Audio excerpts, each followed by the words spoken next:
আমি একজন ইমানদার নারী পুরুষের মধ্যে ঝগড়া লাগাইয়া ওই ঝগড়া বাড়াতে বাড়াতে বাড়াতে বাড়াতে তালাক পর্যন্ত নিয়ে গেছে। নাউজুবিল্লাহ পড়বেন না? শয়তান এবার তার উপর খুশি হয়ে যায়, সব শয়তানগুলোকে ঠেলে ইবলিস এই শয়তানকে কাঁধে তুলে নাচতে শুরু করে দেয়। কারণ মুমিন বান্দার সংসার যদি ভেঙে যায় শয়তান খুশি হয়ে যায়, আর মুমিন বান্দার সংসার টিকে থাকলে খুশি হয়ে যায় কে? এজন্য নীলফামারীর ভাইয়েরা, ঝগড়া করা যাবে না।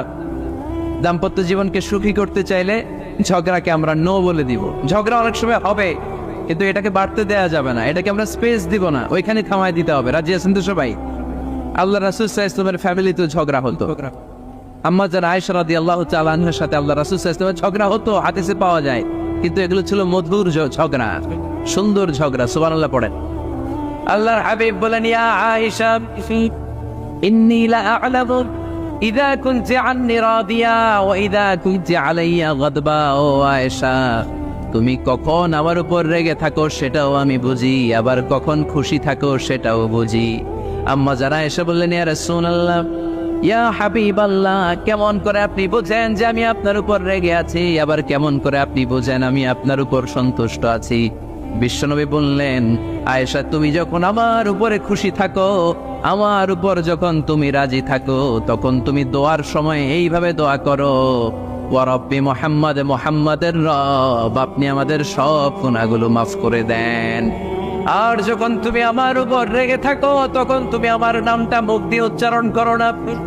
আয়েশা, তখন তুমি দোয়ার সময় বলতে থাকো, ওয়া রব্বি ইব্রাহিম, ইব্রাহিমের রব, আপনি আমাদের সব গুনাহগুলো মাফ করে দেন। যখন তুমি খুশি তখন আমার নামটা মুখে নাও, যখন তুমি আমার উপর রেগে থাকো তখন তুমি আমার নামটা মুখে নিতে চাও না। আম্মা জান আয়েশা বললেন, ইয়া রাসূলুল্লাহ, ইয়া হাবিবাল্লাহ, মা আহজুরু ইল্লা ইসমাক, আমি শুধু আমার মুখ থেকে আপনার নামটারে সরায় রাখি, আমার হৃদয় থেকে কোনোদিন আপনারে সরাতে পারি না। মা আহজুরু ইল্লা ইসমাক, নবী হে, আমি তো শুধু মুখ থেকে আপনার নামটারে বাদ দেই, আমার হৃদয় থেকে তো আপনারে বাদ দিতে পারি না। আমার হৃদয় পুরোটা জুড়ে শুধু আপনি আর আপনি। চিল্লায় পড়েন আল্লাহু আকবার। তার মানে আম্মা জান আয়েশাও আল্লাহ রাসূল সাল্লাল্লাহু আলাইহি ওয়াসাল্লামের উপর রেগে থাকতেন মাঝে মাঝে, বিশ্বনবী মাঝে মাঝে রাগ করতেন। একবার খুব বেশি রাগারাগি হয়ে গেল, অনেক ঝগড়া হয়ে গেল। এবার আল্লাহ রাসূল সাল্লাল্লাহু আলাইহি ওয়াসাল্লাম খেয়াল করলেন না, এত ঝগড়া তো করা ঠিক হবে না। তখন আল্লাহর হাবিব সাল্লাল্লাহু আলাইহি ওয়াসাল্লাম বললেন, আয়েশা চলো মিটমাট করি। কি করি? হ্যাঁ, মিউচুয়াল করি না, মিটমাট। এই যে ঝগড়া লাগলে আবার যে মিলায় দেয়, এটা কি বলেন আপনারা নীলফামারীতে? মিটমাট। আল্লাহ হাবিব সাল্লাল্লাহু আলাইহি ওয়াসাল্লাম বলেন, আয়েশা চলো আমরা মিটমাট করি, আমরা আর ঝগড়া না করি। আমাদের আয়েশা বললেন, ঠিক আছে চলেন মিটমাট করি। বিশ্বনবী বলেন, ঠিক আছে একজনকে নিয়ে আসি যে দুজনের মাঝে মিটমাট করাই দিবে। কারে নিয়ে আন? ওমরে ফারুককে নিয়ে আসি। আমাদের আয়েশা বলে, না, ওমরু গলিদ, ওমরের মেজাজ গরম, আমার ভয় লাগে। সুবহানাল্লাহ পড়বেন না? বিশ্বনবী বললেন, তাহলে তোমার আব্বারে নিয়ে আসি। কই নিয়ে আসেন, আব্বারে খুব ভালো লাগে। বিশ্বনবী বললেন, ঠিক আছে তোমার কথাই রইল, ওমরকে ডাকবো না, তোমার আব্বা আবু বকরকে নিয়ে আসবো।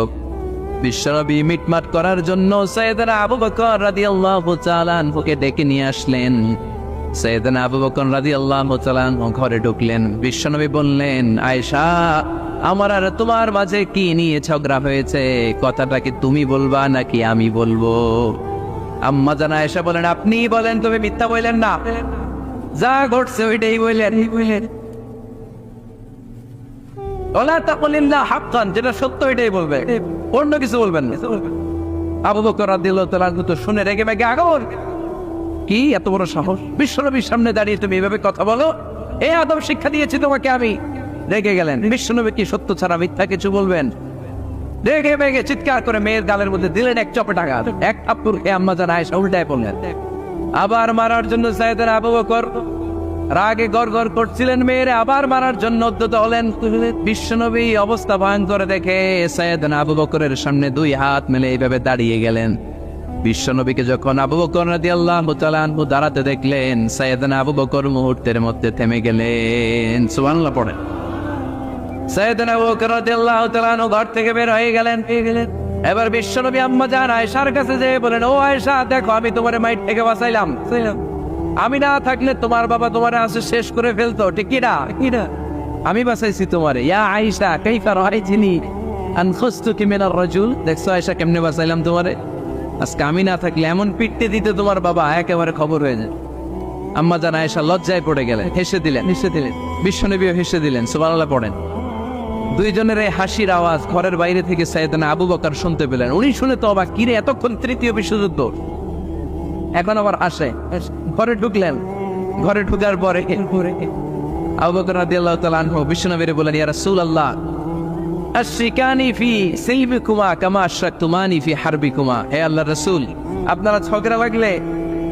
আপনারা দুইজন ঝগড়া লাগলে মিটমাট করার জন্য আমারে যেমনি ডাকেন, আপনারা যখন সুখ আনন্দ আর হাসাহাসিতে ব্যস্ত থাকেন, ওই হাসির সময়গুলোতে শেয়ার করার জন্য তখনও আমার একটু ডাইকেন পড়েন। সুবহানাল্লাহ।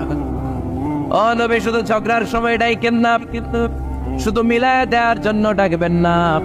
আপনাদের মধ্যে যখন সুখকর আনন্দময় হাসাহাসির মুহূর্তগুলো কাটে, ওই মুহূর্তগুলোতেও আমাকে এনে আপনারা শেয়ার করে দিয়েন পড়েন। সুবহানাল্লাহ। মুসনাদ আহমদ ইবনে হাম্বলের হাদিস। এই হাদিস প্রমাণ করে আল্লাহ রাসূল সাল্লাল্লাহু আলাইহি ওয়াসাল্লামের বড় ঝগড়া হতো স্ত্রীদের সাথে, তবে মধুর ঝগড়া, শিক্ষণীয় ঝগড়া। আওয়াজ করে বলতে হবে ঠিক কি না? এজন্য ঝগড়া হবে, কিন্তু ঝগড়াকে বাড়তে দেয়া যাবে। তাহলে দাম্পত্য জীবন সুখময় করতে চাইলে 1 নম্বরে স্যাক্রিফাইস, 2 নম্বরে ঝগড়াকে আমরা কি বলে দিছি আজকে? বলে গেছি ঝগড়াকে কি বলবো? নো। তাসলিমা নামে একটি মেয়ে হারিয়ে গেছে। ওসি সাহেব বলেছেন পিছনে পুলিশের কাছে যদি পাঠিয়ে দিতে পারেন ভালো হয়। ছোট্ট মেয়ে দেখলে জিজ্ঞেস করবেন তোমার নাম কি, যদি বলে তাসলিমা, 6 বছর বয়স, ওকে পাঠিয়ে দিবেন। 3 নাম্বার, দাম্পত্য জীবন সুখময় করতে চাইলে দাম্পত্য জীবনের কোনো গোপন কথা কারোর সাথে শেয়ার করা যাবে না। এটা কবিরা গুনাহ, এটাকে হারাম বলে ঘোষণা দিয়েছে কে? এটাকে বিষ্ণু বলেছেন আযমুল আমানা।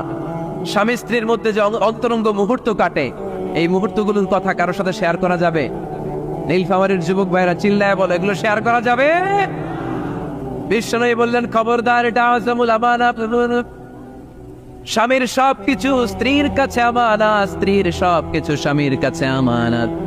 আবার বিষ্ণু বলেছেন যারা স্বামী স্ত্রীর গোপন দাম্পত্য জীবনের কথা অন্যের কাছে শেয়ার করে দেয়, তারা হলো আশারুন নাস, পৃথিবীর মধ্যে সবচাইতে নিকৃষ্ট মানুষ।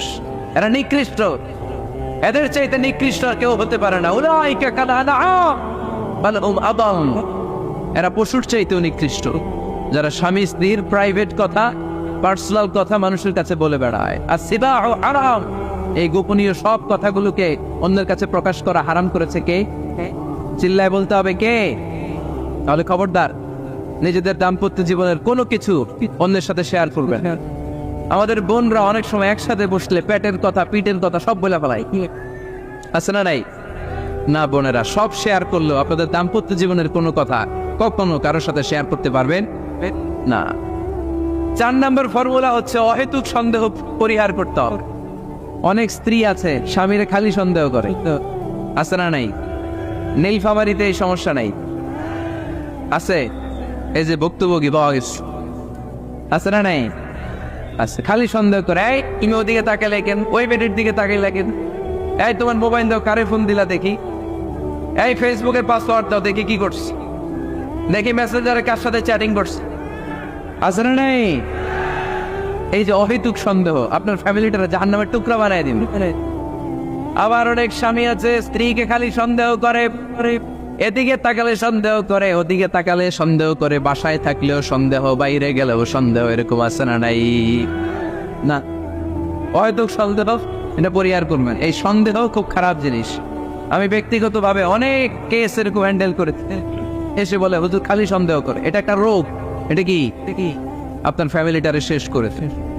এই জন্য অহেতুক সন্দেহ পরিহার করবেন। হ্যাঁ, সত্যি যদি পরকীয়ার কোনো ঘটনা ঘটে থাকে ওটা নিয়ে বসেন, ফেস টু ফেস কথা বলেন, ফ্যামিলি মিটিং করেন, সরাসরি সেটেল করার চেষ্টা করেন। কিন্তু অহেতুক সন্দেহ একটা রোগ, এই রোগ থেকে আল্লাহ তুমি দাম্পত্য জীবনকে বাঁচাও। আমরা আওয়াজ করে পড়বো আমিন। 5 নাম্বার, স্বামী স্ত্রী একে অপরকে আল্লাহর বিধান স্মরণ করায় দিবে। স্বামী যদি ফজরের সময় ঘুমায় থাকে, স্ত্রী ডেকে দেওয়ার দরকার আছে না নাই? আবার স্ত্রী যদি ঘুমায় থাকে, স্বামীর ডেকে দেওয়ার দরকার আছে না নাই? কোন স্বামী যাবে জান্নাতে, তার স্ত্রী যাবে জাহান্নামে। আবার স্ত্রী হবে জান্নাতি, স্বামী যাবে জাহান্নামে। এরকম আমরা চাই নাকি? আমরা যখন জান্নাতে যাব আমার স্ত্রীর হাত ধরে একসাথে জান্নাতে ঢুকতে চাই।